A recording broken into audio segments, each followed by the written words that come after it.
نحمده ونصلي على رسوله الكريم أما بعد فأعوذ بالله من الشيطان الرجيم بسم الله الرحمن الرحيم فاسألوا أهل الذكر إن كنتم لا تعلمون صدق الله العظيم۔ نبی علیہ السلام نے فرمایا کہ انزل القرآن على 7 أحرف له ظهر وبطن ولكل حد مطلع۔ حد مطلع سے مراد یہ ہے کہ جو علوم اور فنون اللہ تعالیٰ نے قرآن اور حدیث کے لیے علماء نے متعین کیے ہیں، ان علوم اور فنون کو اچھی طرح سمجھا جائے۔ جب یہ بات سمجھ آئے گی تو اس کے بعد قرآن و حدیث کو سمجھنا آسان ہو جائے گا، اور جب ہم ان علوم اور فنون کی طرف نہیں دیکھیں گے تو پھر قرآن کا سمجھنا ہمارے لیے مشکل ہو جاتا ہے۔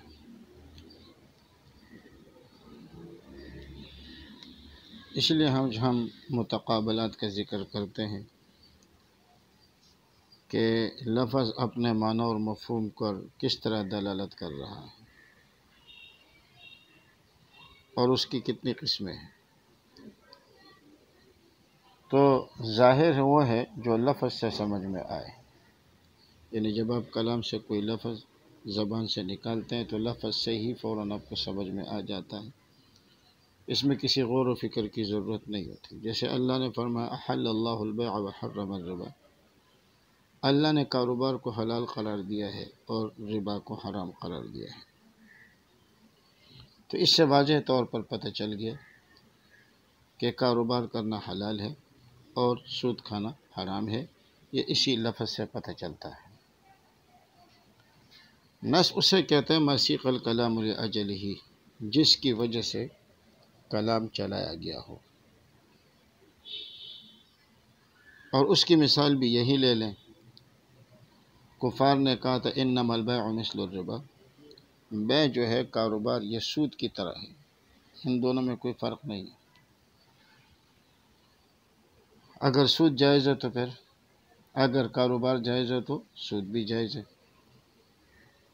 اللہ نے فرمایا وَأَحَلَّ اللَّهُ الْبَيْعَ وَحَرَّمَ الرِّبَا، یہاں مقصد کیا ہے کہ سود اور کاروبار کے درمیان فرق بیان فرما رہا ہے کہ سود حرام ہے اور کاروبار جو ہے یہ حلال ہے۔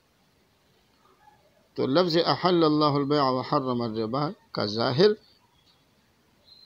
یہ سود کی حرمت اور بیع کی حلت کی دلیل ہے، لیکن مقصود یہ بیان کرنا نہیں ہے۔ مقصود کیا ہے؟ ان کے بعد کا جواب دینا، اور وہ جواب تب بنے گا کہ جب آپ ان دونوں کے درمیان فرق کو ملحوظ رکھیں گے۔ یا دوسرے الفاظ میں یوں سمجھے، جیسے آپ مجھ سے کہیں کہ مولوی صاحب آج آپ نے دوپہر کا کھانا میرے ساتھ کھانا ہے، تو میں نے آپ کو بتایا جی آج میرا روزہ ہے۔ تو جب میں نے کہا آج میرا روزہ ہے تو آپ کو یہ پتہ چل گیا کہ مولوی صاحب آج روزے سے ہیں، لیکن میں نے اس لیے نہیں کہا کہ میں اپنے روزے کی آپ کو خبر دے رہا ہوں، ورنہ یہ تو ریاکاری ہو جائے گی۔ مقصد یہ تھا کہ میں آج آپ کے ساتھ کھانا نہیں کھا سکتا، میں آج آپ کے ساتھ کھانا نہیں کھا سکتا، اس مقصد کے لیے میں نے کہا آج میرا روزہ ہے۔ تیسرا نمبر آتا ہے اچھا تو یہ جو ظاہر ہے یہ اپنے معنی میں ظاہر ہوتا ہے، لیکن نص جو ہوتا ہے یہ اس سے بھی زیادہ ظاہر ہوتا ہے اور واضح ہوتا ہے، اس لیے کہ نص میں کلام اسی مقصد کے لیے چلایا جاتا ہے۔ تیسرا نمبر ہے مفسر، یہ نص سے بھی زیادہ واضح ہوتا ہے کہ اس میں احتمال ہوتا ہے لیکن وہ اس احتمال کو ختم کر دیتا ہے۔ جیسے ادخلوا فی السلم کافۃ وقاتلوا المشرکین کافۃ، مشرکین کو قتل کرو تو مطلقاً آ گیا کافۃ کے سب کو، تو اس نے اس کی تفسیر بھی بیان کر دی اور احتمال کو ختم کر دیا۔ اور محکم وہ ہے جو مفسر سے بھی زیادہ واضح ہو۔ وجہ کیا ہے کہ مفسر میں نسخ کا احتمال رہتا ہے لیکن محکم میں نسخ کا احتمال نہیں رہتا۔ وَلَا تَقْبَلُوا لَهُمْ شَهَادَةً أَبَدًا، فرمایا کہ جو محدود فی القذف ہو اس کے لیے ہمیشہ کبھی بھی اس کی گواہی کو قبول نہ کرنا۔ تو ظاہر سے جو لفظ سمجھ میں آتا ہے وہ اپنے معنی پر ظاہر ہوتا ہے، نص اس سے بھی زیادہ ظاہر ہوتا ہے، مفسر اس سے بھی زیادہ ظاہر ہوتا ہے، لیکن مفسر میں نسخ کا احتمال ہوتا ہے، اور محکم سب سے زیادہ اجلا اور ظاہر ہے کہ اس میں کسی قسم کا احتمال بھی نہیں رہتا اور نسخ کا بھی احتمال نہیں رہتا۔ اب دیکھیے قادیانی حضرات کیا کرتے ہیں، ان کا ایک بہت بڑا دجل یہ ہے کہ وہ قطعی نصوص کو ظنی بنانے کی کوشش کرتے ہیں اور ظنی کو قطعی بنانے کی کوشش کرتے ہیں، بلکہ موضوع کو قطعی بنانے کی کوشش کرتے ہیں۔ وہ محکم کو متشابہ بنانے کی سازش کرتے ہیں اور متشابہ کو اپنے شان میں محکم بھی بنا لیتے ہیں۔ تو اگر ہمیں ان چیزوں کا علم ہوگا تو قادیانی ہمیں ان معاملات میں پھنسا نہیں پائیں گے۔ اس کی وجہ یہ ہے کہ قرآن کریم کے قطعی آیات، مثال کے طور پر وَبِالْآخِرَةِ هُمْ يُوقِنُونَ، یہاں پر وہ کہ ساری امت کے مفسرین نے، بلکہ مرزا قادیانی نے بھی یہی ترجمہ کیا ہے کہ آخرت سے مراد عقیدہ آخرت ہے، لیکن قادیانیوں نے آخرت سے مراد آخری وحی لی۔ وہ کہتے ہیں یہاں دو وحیوں کا ذکر ہے، الذین یؤمنون بما انزل الیک وما انزل من قبلک وبالآخرۃ هم یوقنون۔ تو آخرت سے مراد وہ کہتے ہیں آخری وحی ہے، حالانکہ قرآن میں کہیں بھی آخری وحی کا ذکر نہیں ہے۔ یہ تعویل نہیں ہے، یہ تحریف ہے، یہ کسی نے بھی اس چیز کو نہیں لیا۔ ما کان محمد ابا احد من رجالکم، یہ اپنے معنی میں نص ہے، اور نص بھی عبارت النص ہے، جیسے آگے اس کا ذکر آئے گا، لیکن قادیانی یہاں پر بھی تعویلات کر کے اس کو عبارت النص سے ہٹاتے ہیں۔ محکم آیتیں ہیں کہ جس کا معنی اور مفہوم قرآن کریم کا اور احادیث کا امت نے کچھ اور سمجھا ہے، لیکن قادیانی حضرات اسے اپنے نظام کے مطابق کچھ اور سمجھتے ہیں۔ تو یہ ایک سازش ہے کہ محکم کو متشابہ بنایا جائے۔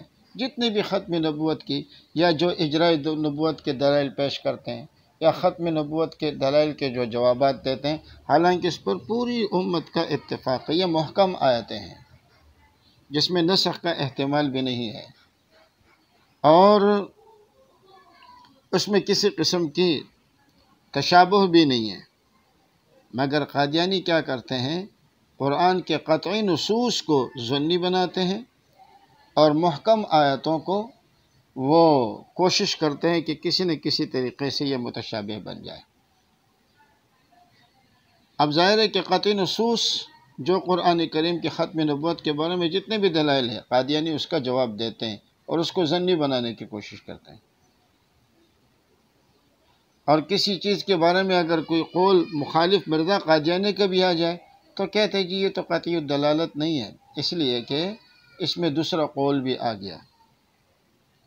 تو یہ تحریف کر کے وہ جان چھڑانے کی کوشش کرتے ہیں۔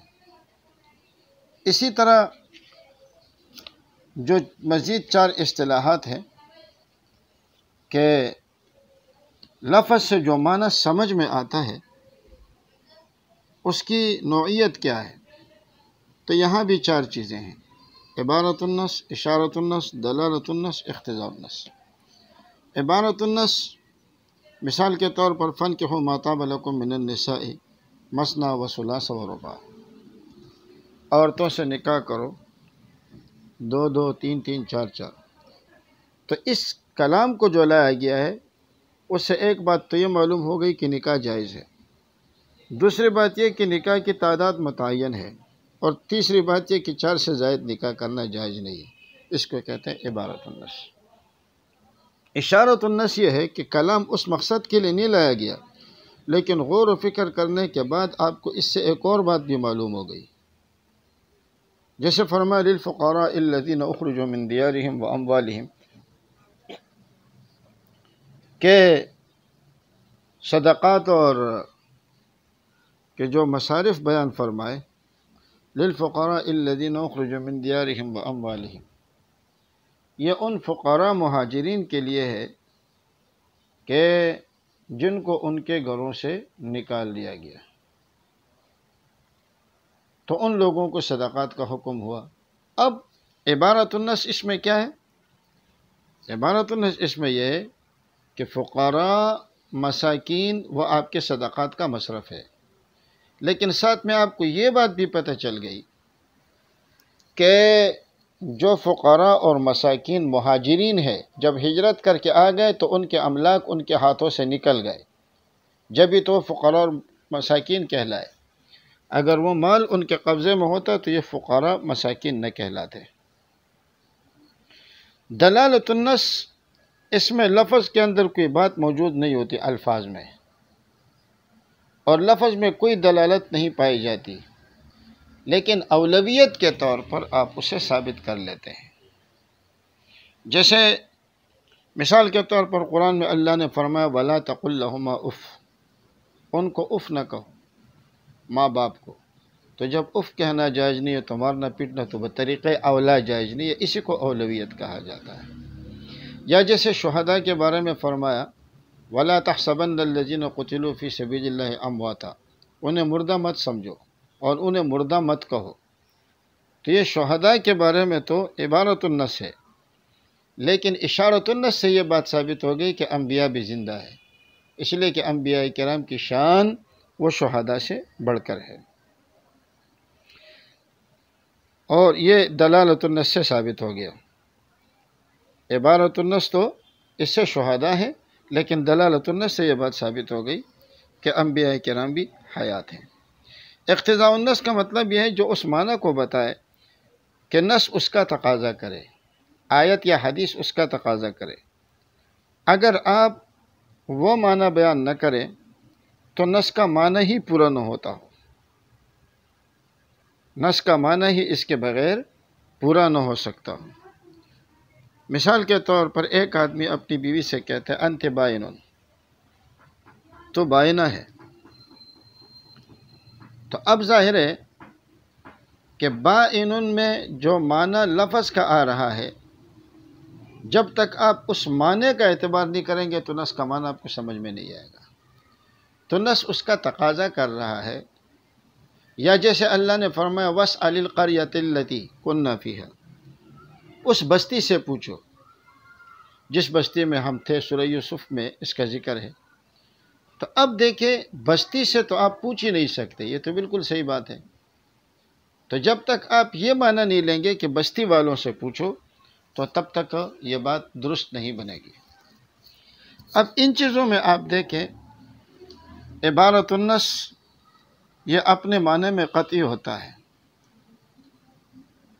یہ کیا کرتے ہیں کہ عبارت النص کا بھی انکار کر جاتے ہیں۔ مثال کے طور پر آپ دیکھیں ما کان محمد ابا احد من رجالکم ولکن رسول اللہ وخاتم النبیین، یہ کلام لایا کیوں گیا؟ میں پچھلے بھی ایک نشست میں بتا چکا ہوں کہ حضرت زید بن حارثہ کی جو حضرت زینب تھی، حضرت زید بن حارثہ نے جب ان کو چھوڑا تو نبی علیہ السلام نے اللہ کے حکم سے ان کے ساتھ نکاح کا ارادہ فرمایا، لیکن آپ کو گھبراہٹ ہو رہی تھی، پریشان تھے کہ لوگ مجھے کیا کہیں گے۔ اللہ نے فرمایا وَتَخْشَى النَّاسَ وَاللَّهُ أَحَقُّ أَن تَخْشَىٰ فَلَمَّا قَضَىٰ زَيْدٌ مِّنْهَا وَطَرًا زَوَّجْنَاكَهَا۔ اب یہاں پر یہ مشرکین خوش ہو گئے کہ ہم نے تو سوچا تھا کہ نبی علیہ السلام کی اولاد میں سے کوئی بھی زندہ نہیں ہے، یہی ایک بیٹا جس کو زید بن محمد کہتے تھے، شاید یہ ان کے میراث کو سنبھالے نبوت کے، لیکن اب تو اگر نبی علیہ السلام کی وفات ہو گئی تو دین ختم ہو جائے گا، دین کا قلع قمع ہو جائے گا۔ اب آپ پیچھے سے اس بات کو دیکھیں، جب پیچھے سے اس بات کو دیکھیں گے تو یہ کلام کیوں لایا گیا ما کان محمد ابا احد من رجالکم، یہ ان کے اس وہم کو دور کرنے کے لیے کہ محمد صلی اللہ علیہ وسلم تم میں سے مردوں میں سے تو کسی کے باپ نہیں ہے۔ اب یہ اشکال ہے کہ دین ختم ہو جائے گا، تو اللہ نے فرمایا وَلَٰكِن رسول اللہ وخاتم النبیین، تو یہ آیت لائی ہی اسی مقصد کے لیے کہ نبی علیہ السلام آخری نبی ہے، آپ کے بعد کوئی اور نبی آنے والے نہیں ہے، اور نبی علیہ السلام کی جو امت ہے وہ آپ کی روحانی اولاد ہے، اور یہ قیامت تک پیدا ہوگی، اور آپ علیہ السلام کی امت سب سے زیادہ ہوگی، آپ کی روحانی اولاد بھی سب سے زیادہ ہوگی، وہ اس کو سنبھال لیں گے۔ تو دیکھیں عبارت النص ہے ما کان محمد ابا احد من رجالکم، لیکن قادیانی یہاں پر بھی دجل کرتے ہیں اور یہاں اس کو افضل کے معنی میں لیتے ہیں۔ یہ شاید کل یا پرسوں کی مجلس میں میں نے اس پہ ذکر کیا ہے، حقیقت اور مجاز کے بیان میں، اور اسی طرح مشترک مؤول کے بیان میں، کہ یہاں پر یہ اس کا حقیقی معنی ہے، اور افضل کا معنی تو اس کا حقیقی معنوں میں ہے ہی نہیں، وہ مجازی معنی ہے، اور مجازی معنی تب لیا جاتا ہے کہ جب حقیقت پر عمل کرنا ممکن نہ ہو یا متعذر ہو، مشکل ہو۔ تو دیکھیں یہاں معنی حقیقی جو آخری کے معنی میں ہے، یا مہر کے معنی میں، یا سیل کے معنی میں، سب کا مفہوم ایک بنتا ہے۔ یہ ایک قطعی دلیل ہے اور عبارت النص سے ثابت ہے، مگر قادیانی کیا کرتے ہیں؟ مجازی معنی لے لیتے ہیں بغیر کسی ضرورت کے، بغیر کسی مجبوری کے، اور وہ عبارت النص کا انکار کر جاتے ہیں۔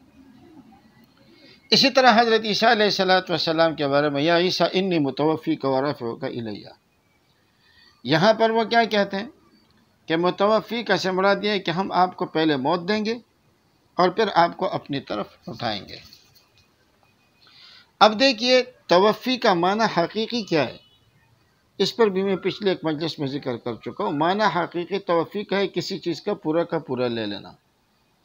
باقی جو توفی کے معنی ہے وہ معنی حقیقی نہیں ہے، وہ معنی مجازی ہے، اور اس کے لیے قرینہ کی ضرورت ہوتی ہے۔ اور خود مرزا قادیانی بھی اسے کہتا ہے کہ موت کا اطلاق کبھی کبھی بے ہوشی پر بھی ہوتا ہے اور نیند پر بھی ہوتا ہے، لیکن جب بے ہوشی اور نیند پر اس کا اطلاق ہو تو پھر اس صورت میں اس کے لیے قرینہ کی ضرورت ہوگی، جیسے هو الذی یتوفاکم باللیل، رات اس بات کا قرینہ ہے کہ یہاں پر توفی سے مراد پورا نیند ہے، یا اسی طریقے سے هو الذی خلقکم ثم یتوفاکم،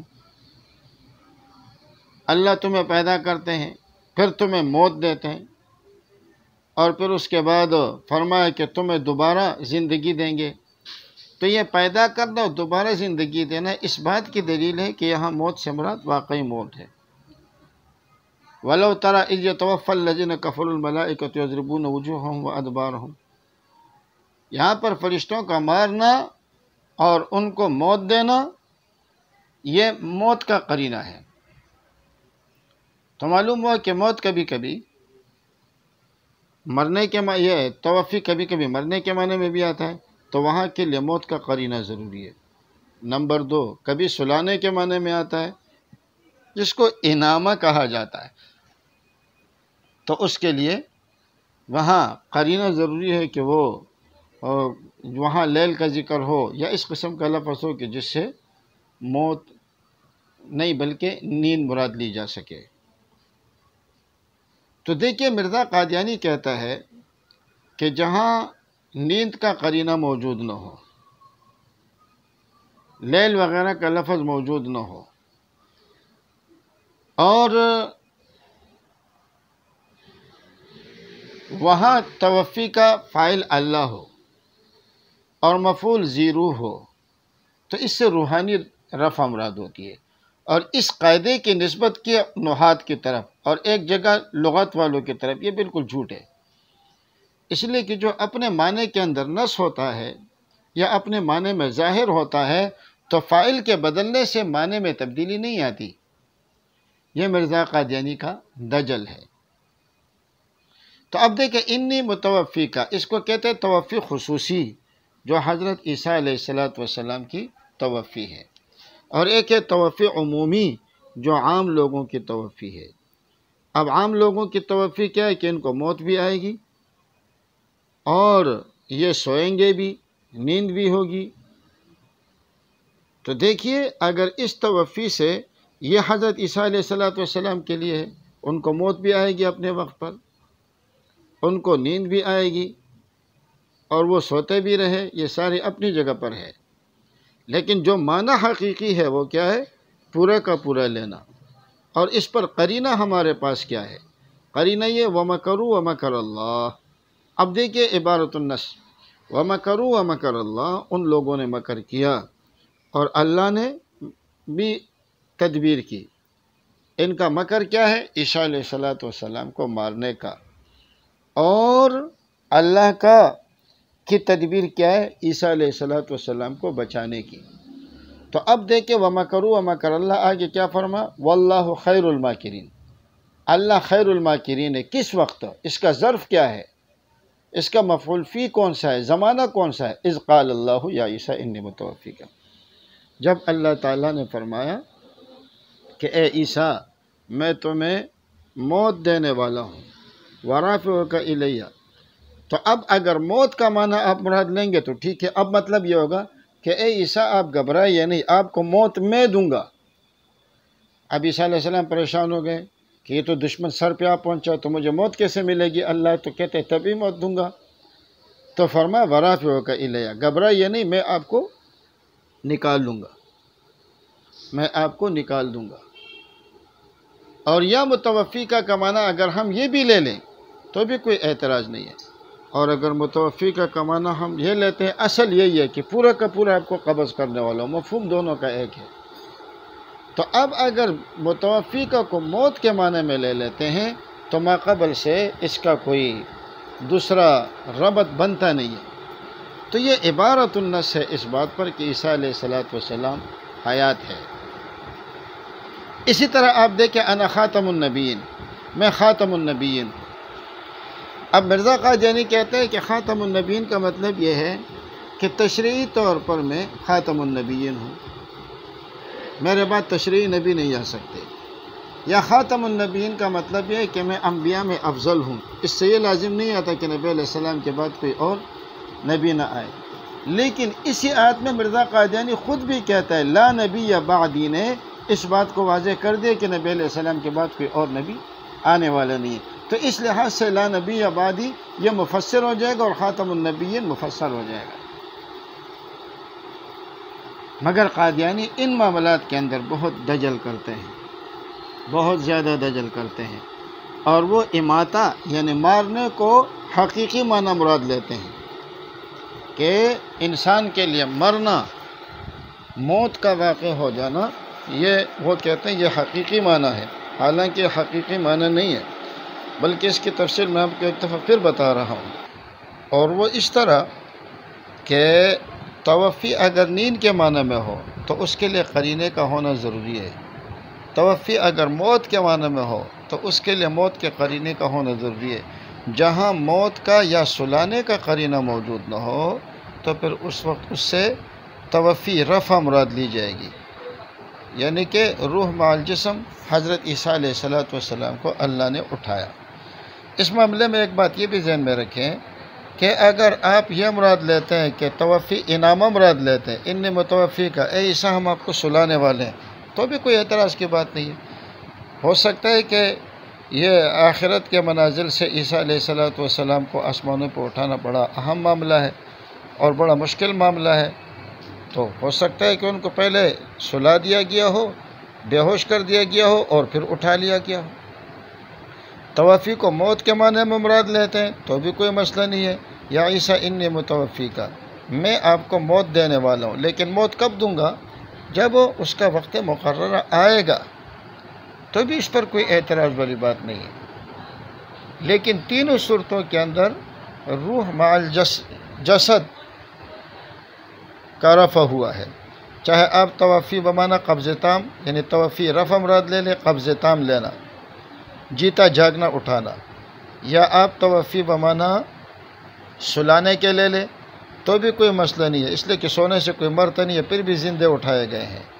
اور یا توفی کو بمعنی رفع لے لیں، جیسے حضرت ابن عباس رضی اللہ تعالیٰ عنہ کے وہ فرماتے یا عیسیٰ انی متوفی کا یعنی ممیتو کا، انی متوفی کا معنی لیا ممیتو کا۔ قادیانی اس پر بڑے خوش ہوتے ہیں، لیکن آگے فرمایا ایک دوسری روایت میں جب ہم دیکھتے ہیں تو فرمایا یا عیسیٰ انی متوفی کا ورافعو کا، یا فرماتے یا عیسیٰ انی متوفی کا ورافعو کا ثم ممیتو کا، یعنی رفع کے بعد پھر آپ کو موت دوں گا، تو بھی اس کے اندر کوئی اشکال کی بات نہیں ہے۔ لیکن قادیانیوں کی مسلسل کوشش یہ ہے کہ ایک ایسی روایت جس کے سرے سے کوئی بنیاد ہی نہیں ہوتی اور وہ اس روایت کو اپنے لیے دلیل قطعی کا درجہ دے دیتے ہیں، جیسے کہ ان لمہدینا آیتین، اس پر انشاءاللہ ہم بحث کریں گے۔ امام مہدی کے 2 نشانیاں بیان کی گئی ہیں، اور اس کے بارے میں قادیانی مربی کہتے ہیں کہ یہ جو روایت ہے یہ صحت کے اعلیٰ درجے کو پہنچی ہوئی ہے، امت کے کسی نے اس کا انکار نہیں کیا، حالانکہ نبی علیہ السلام کی حدیث ہی نہیں ہے، یہ شیعوں کی کتابوں سے لیا گیا ہے، اور وہاں پر بھی راوی ضعیف ہے، اور شیعہ حضرات بھی اس کو نہیں مانتے، لیکن وہ ان کے ہاں بہت بڑی قوی روایت بن گئی، وہ بہت بڑی قوی روایت بن گئی امام مہدی کے لیے۔ اور امام مہدی کے متعلق جتنے نصوص آئے ہیں اور جو احادیث متواترہ آئی ہیں، ان احادیث متواترہ چونکہ ان کے منشا کے خلاف ہے، تو یہ کیا کر لیتے، ان احادیث متواترہ کو رد کر لیتے۔ تو خلاصہ یہ ہے کہ قادیانی دجل کیا ہے کہ وہ قطعیات کو ظنیات بنانے کی کوشش کرتے ہیں، محکمات کو متشابہ بنانے کی کوشش کرتے ہیں، اور موضوع روایات کو قرآن سے بھی اعلیٰ درجہ دیتے ہیں، اور یہاں پر کسی کے اقوال کو بھی اللہ کے فرمان پر اوپر کا درجہ دیتے ہیں۔ تو ہمیں ان کے اس دجل کو سمجھنا ہوگا تاکہ یہ امت کو گمراہ نہ کر سکے۔ جزاکم اللہ خیر۔